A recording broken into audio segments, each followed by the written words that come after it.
ธาตุเลี้ยนรู้เขาจะซึมซับธาตุที่บริสุทธิ์กว่าเสมอเขาจะซึมซับโดยธรรมชาติของธาตุเข้าใจว่า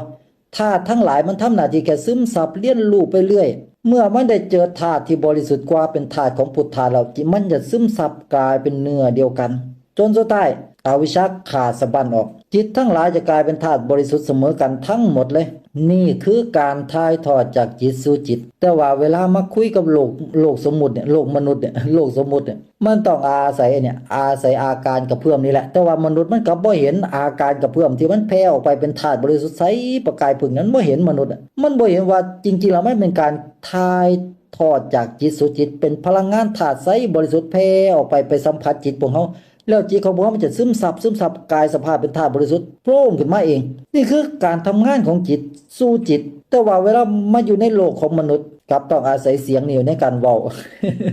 พอมนุษย์มันอาศัยเสียงพวกเขามาจับมายึดไอ้เสียงเนี่ยมันก็เลยมาเกาะอยู่กับเสียงในการทำความเข้าใจเราก็คิดเราก็นึกเราก็จำแล้วมันก็เล่นกับการปรุงแต่งอยู่เพราะปานนั้นอาจารย์จึงได้บอกว่า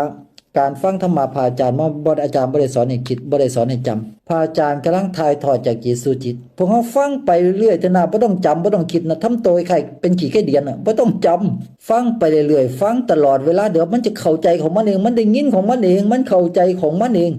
มันจะเข้าใจมันจะเข้าถึงใจแล้วมันโอ้โอ้มันจะอ๋อแล้วมันจะเบาโล่งคล้ายๆว่าจิตเฮามันหลุดออกจากการเกาะน้ำธาตุ เมื่อจิตบ่ก่อน้ำธาตุมันจะเบาออกคายออกนะเพราะว่าเขาแบกสมมติว่าเขาแบกของหนักจังซี่แบกน้ำธาตุอันเป็นของหนัก